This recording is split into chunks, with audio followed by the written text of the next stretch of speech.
You're live. Huh? You don't just make me live, Logan. Facebook pulled our bid, dude. Yeah, we were in the middle of streaming, you guys, and Facebook was like, no, because we did our Harry Potter tribute. And you know what? This goes deep. This Oz conspiracy goes deep. Oz and Zuckerberg are boys, okay? And he had him pull that video. That's exactly what happened, because we were about to reveal his right true now. nature. Yeah. And you'll never know what happened. you're going to have to watch it on the regular Facebook, you guys. Facebook? More like disgrace book. What you've done today is silence a voice that cares. The voice of the dog. Okay, David Avocado Wolf gets a pass. He has 11 million followers on Facebook. Z-Dog with his nearly 600,000. It's like a rounding error, okay, on David Avocado Wolf. So what happens? You pull my video. I get it, Zuck. I get it. You want to be tough. You want to roll with the non-GMO crowd. You want to roll with the gluten-free crowd. Well, you know what, Zuck? Please, I'm down with you because you're awesome. And if you ever try to delete my page, I will cry myself to sleep for the next generation. Anyways, guys, let's talk about the subject at hand then. Go back and watch the David Avocado Wolf Harry Potter tribute that we did on Harry's 20th anniversary. We posted it on Facebook. You guys are back with us, 259 of you. Thank you for returning. Liliana Cook says, ugh, copyright. I say the same thing. But we have an actual topic today, and the topic is a recent Wall Street Journal article. I would have shared the article, but the Wall Street Journal's got a damn paywall now. Apparently they want to get paid for their content. I mean, who would want to get paid to actually work and generate content? I mean, please pay us, guys. We are so broke right now.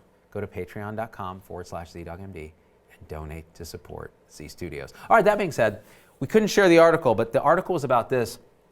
It's about testing older doctors. That is, oh, I see a little meme flashy. Testing older doctors for competency in hospital settings to keep their privileges. Wait, that's ageist, dude. Are you saying that old doctors aren't competent?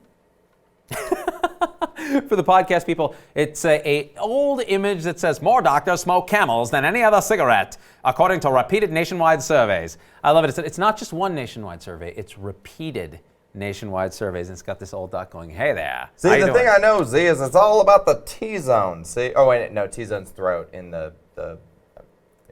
Head to crotch, wallet to watch. That's how we roll here at Z-Dog Industries.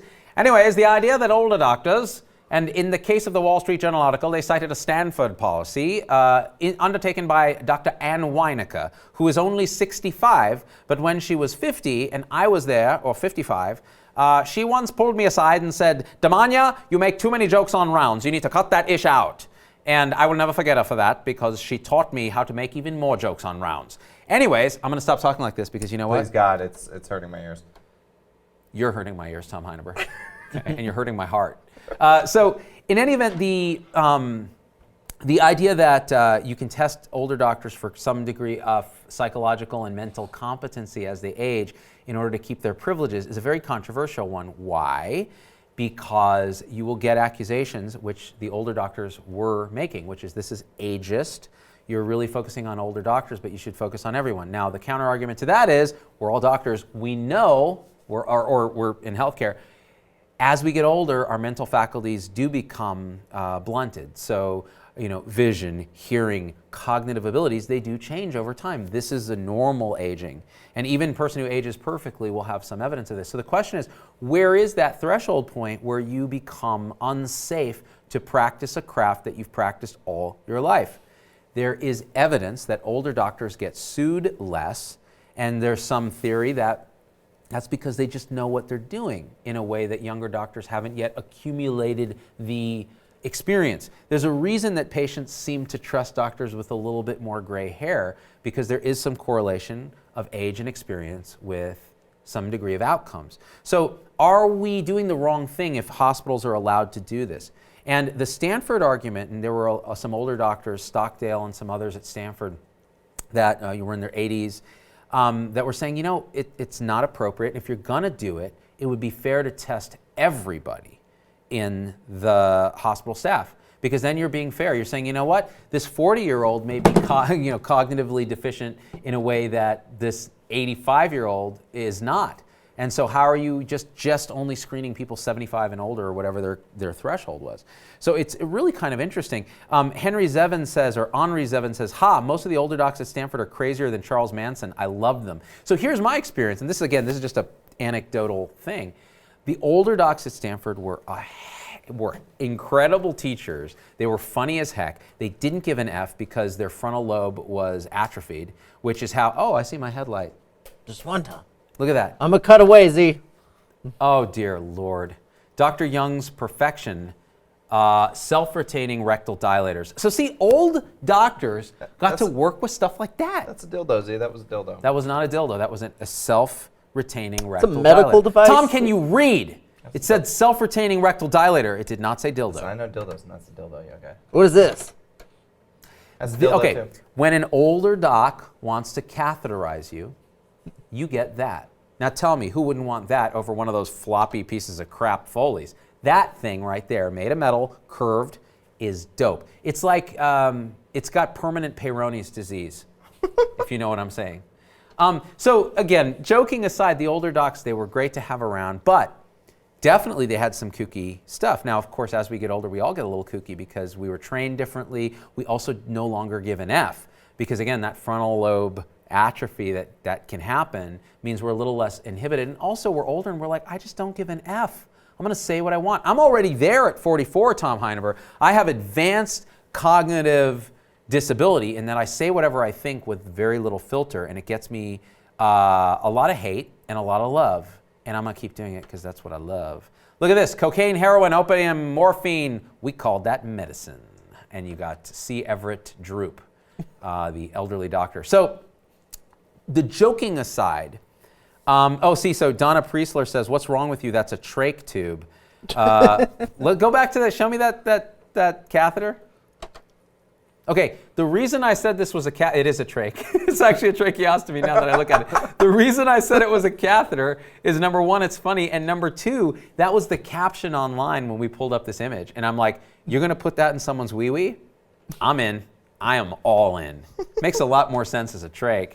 Although even that, not sure. Depends on the scale, people. So, because size matters when it comes to trachs and everything else. This idea, again, of and then the second question is, what are we testing? What kind of cognitive behavioral testing? Are we doing neuropsych testing? How do you devise a test that's going to screen out whether a physician is able to competently practice their craft or whether they are going to suffer from age-related cognitive decline that's going to inhibit or cause a dangerous situation? Now, we all know, if we're in healthcare long enough, we all know doctors who should have retired a long time ago, right? Raise your hand if you know somebody like that. Oh, you shut up, Tom Heineber. I'm the only doctor you know. I see what you're doing here. I see what you're doing. I learned it from watching you, Tom. What do you think about the driving test, though, for oldies? Do you support that? Well, I think it actually relates to this question because when you're on the road, if you aren't competent, you can kill a lot of people. And that actually has been documented, that elders get in more accidents and et cetera, et cetera, et cetera. Now, the question is, what's the evidence in elders in the hospital that are still practicing medicine? Because medicine is one of those unique crafts. You can practice till you're 100. Look, my dad is like 78, and he still sees patients, right? And he'll be the first to tell you, look, getting old sucks, and your senses dull, and your thinking slows, but he can still practice in a way. He's actually more compassionate now probably than he was younger because he's kind of the rough edges have rounded out. So in a way, it's almost a superior kind of product when we're older. So there's no right answer here. My feeling is, look, as a sake of fairness, test everybody if you're going to test someone. And then you better validate your freaking test. Because we talk about evidence-based medicine all the time, and then we do stupid stuff like, let's just come up with a test that sees if old people can practice medicine. And it has no bearing on actual practice of medicine. It's kind of like, listen up, old man. Who's Justin Bieber? Name 3 songs. And he's like, what? Love yourself, baby, and oh, damn it, I can't name the third. Get out of here. Take him out of here. Don't let him near a patient. He's dangerous. Like, that's what happens. And you know what, honestly, when we're talking about outcomes-based medicine, we have quality measures that are based on the same crap. They don't really measure quality. It's just some old guys going, well, let's measure this, see, and we'll pay doctors if they can hit that target. Well, what's the evidence that that target actually does a damn thing for actual outcomes that matter to the patient and to society? Julie Tillman says, OBGYN here, I pray that I'm not working past 65. I definitely don't want to be catching babies in the middle of the night. Okay, this is my cynical take. If you're protesting at age 75 to keep working, like you don't want to be tested, and you're like, don't them test me, it's ageist. Okay, there's something wrong in your life that you're still practicing. Like you're not on an island somewhere. I'm kidding, guys. I'm just joking. I think it just shows that people still want to practice at 75. And when they interviewed these docs in the Wall Street Journal article, they said, one of them was a pediatrician. He said, I don't want to stop. I love what I do. These were Health 1.0 guys. They loved medicine. They love the practice of medicine. They want to keep doing it. It's not an issue of money at this point. They're probably set. It's an issue of loving the craft that they found it to be their calling. And so do we yank that for them based on some arbitrary test? Or is there a better way to measure it? Look, if you showed me a good evidence-based way to measure competency that actually affected patient outcomes, I would support it. I just don't know that such a thing exists yet. So let me know if I'm wrong. Let's read some comments. Henri Zevin again, Stanford has had an issue with validated tests. Ask the 20 travelers that couldn't pass their simple telemetry test. Oh, that's interesting. I didn't know that. So the traveling nurses, they had to take a test probably to, I imagine, I don't know the details of this, to read telemetry strips, and they failed. Now, I tell you, I probably fail those tests because, telemetry is weird. It's a bunch of squiggles, okay? Actually, telemetry is the bomb. I like spirometry, too. I was really good at that. Angela Bryn, continuing ed for everyone. Lab professionals have to... Okay, so this is interesting. Lab professionals have to do this every year, CEUs. Doctors have to do continuing medical education. Nurses have to do CEUs, CEs, etc. This is already built into the fabric of our thing. Is it enough? This gets into the argument about maintenance of certification. Should we make these old guys and gals take recertification tests? Is that an important thing? I leave it to you guys because I'm going to say I think the way we test people, the way we validate this stuff is crap. It almost ought to be you run some patients through them, that are like spies. Like that's the way you test it, and you see what the patient, and these are like actually doctors in disguise or something, and have them be treated. And if the doctor's like, now you see what's going to cure you is a bit of arsenic. There you go. This contraption here is going to make you grow taller, and wash it down with a couple of Marlboros, and then an iron lung. See? Wow, look at that iron lung. Really makes you think about those anti-vaxxers and what complete. Can I just leave the image up for all the anti-vaxxers out there for a moment? For all the anti-vaxxers. You got scoliosis, kid. And also polio. The great thing about this device is you can see a smiling face as you wither away in an iron lung for the rest of your life. Because your idiot rich parent didn't vaccinate you because they believe it make you autistic. He's happy he doesn't have autism. Oh my God. Yeah, he's like, well, at least I don't have autism. Come on, guys. Come on. That is the most ridiculous argument I've ever heard. Anyways, don't you think there's a lot to be gained from the wisdom of older practitioners in the hospital? 100%. And here's the thing that we've lost in general is respect for our senior practitioners. So, when I was at Stanford, there was a guy, Dr. Felsavani, who was a fascinating cat. He was 90 years old, all right? And he would come to morning report like every day. And he would sit there with hearing aids in, and he would sit and listen. And when he spoke, which was rarely, what he said was just like, everyone would just be like, oh, wow, that was a really good point. Like we wouldn't have thought of. And that's the great thing about having experience and wisdom. He was sharp as a tack. And I think he died recently, and he died at the top of his game, right? It's like he was practicing what he loved. He was teaching. He was a part of the conversation. That's how we in the United States don't treat our seniors anymore. We put them in homes. We lock them away. We do all this stuff. We ought to be giving them a sense of purpose and meaning. And is what we're doing now. Oh, here we go. Hey, I just met you, and this is crazy. Oh, come on, you guys. I'm not even going to read that. This is what okay, please. Nobody blame me for that meme. I did not approve it. That is Logan and Tom's doing. They're evil. Please put that away. I'm just talking about respecting our elders, okay? And many of us, see, Tom, you don't know this because you're not old enough yet. Those of us in the sandwich generation, Gen Xers, who are taking care of our parents who may be developing dementia and Alzheimer's, or who are in healthcare and take care of them, and it's not funny. That's funny. That's one of those memes that actually offended me. What? And I never get butthurt. Is that offensive to you? I'm offended. I already know that's how I'm going out, Z. Yeah, that's true. Logan's totally going out with dementia. He's already forgotten where he is right now. What do we got here? Matt Phillips, here's a test for a hospitalist. How many consults do you get per admit? Answer, as many as possible. So Matt, that only depends if you're a fee-for-service hospitalist. If you're a salaried hospitalist, it's as many as you can't block, because that's how we rolled.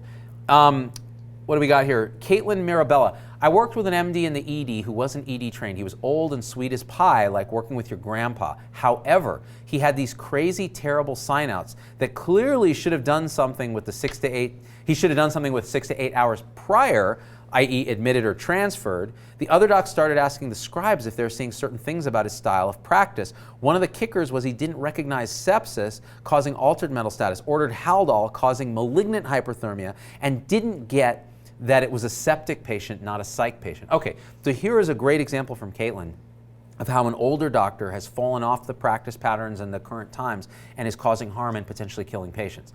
Now this is where we shift gears and go, okay, are we putting patients' lives in danger if we don't have means to control this? And here's the thing about medicine, it is a culture of like, hey, well, you know, he's a little wacky, but he's a doc and we take care of our own. Are we making a mistake there? So where's the happy medium where we keep patients safe, but we allow doctors with a lot of wisdom and experience to practice without being harassed? So is there a fair way to test everybody? What's the nature of the cognitive testing that we do? And how often should it be done? And what age? I mean, these are all outstanding questions that aren't really backed by great evidence yet. You remember the video of the nurse who was like, I think 96 or something like that, and she was still working? Yep. That's crazy. I mean, it's crazy, but she was beloved. I don't think that the other nurses were like, oh, you know what, old Bertha's a little cray-cray, and when she puts in a Foley, it all usually ends up in the butthole, even in men, which is a hard thing to do. No one was saying that. They were like, she's fantastic. So she clearly had her craft down. Now, is Bertha, I'm just making up this name. I don't know why Bertha, to me, just reminds me of a like 90-year-old name. Totally. But it's not. Totally. Now listen here, Bertha, what channel is the Netflix? That's adorable. Look at her glasses. They're so cute. I love this meme. So that meme's adorable. The other meme, offensive. Well, you know, and it's there's so much satisfaction in working later in life, don't you think? What do you think about the idea of just retirement in general? Because to me, it seems kind of stupid. But I think I'm in the minority on that. I would have retired like 10 years ago if I could have told my number. It's stupid when you have your job, which is hang out with Z-Dog and make memes. Like, that's retirement? Why would we do that? We have fun every day. We just dub over Harry Potter. It's going to get 100,000 views.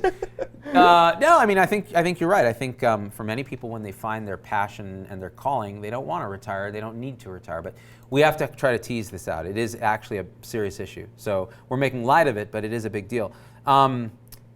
What do we got? Let's scroll it down. I worked with nurses that old, says Carrie Bennett. I was always afraid I was going to find them dead in a patient's room. So there's the other thing. Like, you know, after the age of 44, Tom, at any second you may just find a cadaver instead of a partner. And so is this a problem, like that your caregiver actually dies on the job? I don't think so. I think it would be an honor to go out in the hospital. It would also be incredibly depressing because I'm trying to die at home with my family and loved ones around me. If I have to die with my team at 90 in the hospital doing what I love, then that's all good too, man. And when I die, I'm just going to make this promise now. When I die, I'm going to code, I'm going to be DNR, but I'm going to poop myself.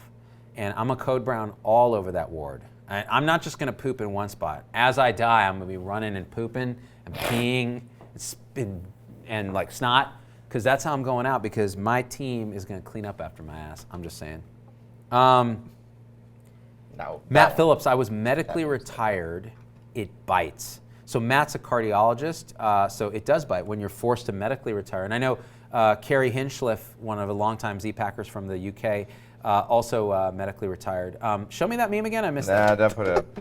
Tom's offended. That's just offensive. I don't like that meme. You got to get that. Damn it. What does that even mean? Hang on, I got something to cure your butt hurt, Z. That meme's racist. Now that meme I like, because it is the definition of butt hurt. By the way, tell me if I'm crazy about this. I had a doctor comment on a recent thread saying, I don't like the term butt hurt because it is discriminatory against homosexuals. And I thought, that would never have even occurred to me that it has anything to do with homosexuality. It's just you've been hurt in your butt. Right, because everybody knows that when the guy is gentle with you, like, it doesn't hurt. Yeah, exactly.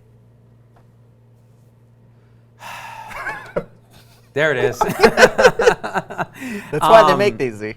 Yeah, so we certainly don't intend that term to be in any way a slight against anybody except for people who are easily offended, that's all. That's butthurt, that's what it means. As hard as it is to be a provider, being an ex-provider is even worse, Matt Phillips. Great point, Matt. Thank you. Angela says, get DNR tattooed on your chest to make sure. Not kidding. I've heard that this is not going to do anything. No, because I could have DNR right here, and all it's going to do is be ignored. Yeah. And they're going to do compressions on top of my DNR. Because unless somebody actually has the forms or there's a family member there or it's in the chart, they're not going to listen. And we see that again and again and again and again and again. Carrie Hinchliff, speak of the devil. My granddad was an RN psych who trained aged 40 years old. He was working up until he was in his late 70s, early 80s on reduced hours, but still in charge. That's pretty awesome. And you know, the thing is, you got to know, like my dad goes into the clinic like 2 days a week or something, and he does a great job. But like he's not going to work 8 to 6 every day a week with an EHR in a mill because that's not going to fit where he is in life. Also, screw that because he's 1.0 all the way. How long do you think Z-Dad will work? Does he have a retirement age? No, dude. He's gonna work until something happens where he's unable to work because that's who he is. He's just not. Whereas my mom, the minute she could retire, she's like, I'm out. I'm done with these people. Okay, it's like an albatross around my neck has been removed, and now I can take care of myself. Of course, all she does now is take the same energy she put into her psychiatric patients and puts it into crazy cats, birds. I think at one point she kidnapped a cat from a neighbor and had it induced it to have kittens somehow. Well, Z-Mom seemed to me to be employing a 30-year career of extreme empathetic understanding, so that's got to burn you out. That's got to wear Oh my God. Dude. Whereas Z-Dad just seems cool, calm, collected, goes in every day, methodical, does the same thing. Oh, Z-Dad's got the wall, man. He's like, I feel nothing. I hear nothing. I'm here to get paid, to punch the clock. It's nothing like that, actually. He just loves to stay busy, loves to see patients. You know what he does? It's kind of cool. He'll text me like an interesting case. He does disability evals now just to keep busy. And he'll be like, oh, you'll never believe. Today I saw a case of this Circle of Willis thing was doing this and that and the other thing. Why don't you Google it, see what you can learn about it? I'm like, you know, that's frowned upon, Pops. Like, I know you go to Harrison's or the PDR, heaven forbid, but I don't think I can just Google that. Okay, I have ways. I'm a doctor. What's your dream retirement, Z? Dude, it's owning a home in the Hawaiian Ocean View Estates. Have you seen this? Hove? Yeah. It's on the big island of Hawaii. It's basically a melted lava pile where they were going to develop condos, but they ran out of money or people didn't want to live there because there were no services. So it's basically a no man's land of old lava flow. I'm like, I want to build a massive condo on a piece of lava and just live there drinking coconut juice, smoking legalized weed, and drinking Kona coffee and riding a donkey into town. That's my ideal retirement. You heard it here first, people. Let's see. Nicole says, I always thought a great invention would be to have chips inserted under our skin that could be read in DNR, DNI situations. I've been in so many codes where we get 90% through and then someone comes running in with papers. That's how the government gets you, Nicole. It is. Every time. Don't let them do it, Nicole. Have you seen Minority Report? They're going to hack your chip, girl. Mm-hmm. I got a majority report. That's how badass I am. You're going to be not DNR, they're going to switch you to DNR and then just take you out. So I want to thank Julie Elizabeth Davis Dungan and 3 others who just shared our video. Let them know you appreciate it. I appreciate it. Hit share, hit like, spread the word about this whole thing. We're going to sign off because we got to set this furniture up. And also I'm burping, which is uncomfortable. Z, I got an end of life meme. Do it.